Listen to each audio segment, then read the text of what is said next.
एक बार एक गरीब दंपति सिद्ध महात्मा के दर्शन को गए। आश्रम के बाहर कूड़े के ढेर पर एक सोने का चिराग पड़ा था।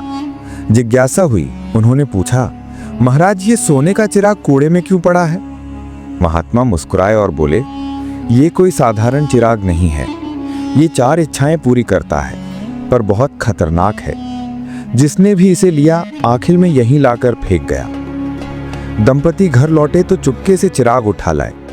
रात को पहली इच्छा की, हमें 10 लाख रुपए चाहिए। इच्छा पूरी हुई।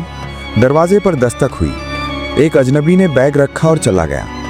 बैग में 10 लाख रुपए थे और एक लिफाफा। लिफाफे में लिखा था, माफ करना, मेरी गाड़ी की टक्कर से आपका बेटा मर गया। पश्चाताप में ये पैसे भेज रहा हूं। दंपति के होश उड़ गए। मां रोते रोते बेसुध हो गई। पिता का गला रुंध गया। दुख से टूटे पिता ने तुरंत दूसरी इच्छा मांगी, मेरा बेटा वापस आ जाए।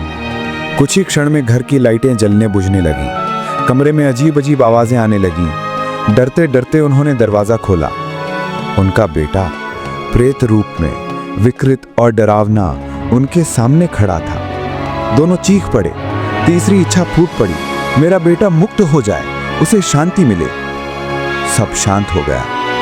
घर में फिर वही पुराना सन्नाटा भर गया। रातों रात दंपति आश्रम पहुंचे। चौथी इच्छा मांगने की हिम्मत नहीं हुई। चिराग को चुपचाप उसी कूड़े के ढेर पर रखाए।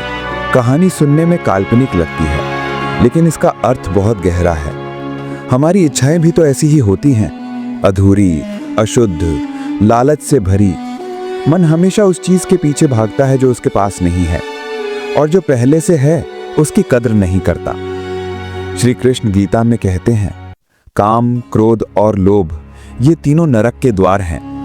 इच्छाएं जितनी तेजी से पूरी होती हैं, उतनी ही तेजी से नया शून्य पैदा करती हैं। अब एक सवाल आपसे, यदि आप उस दंपति की जगह होते तो चौथी और अंतिम इच्छा में आप उस चिराग से क्या मांगते?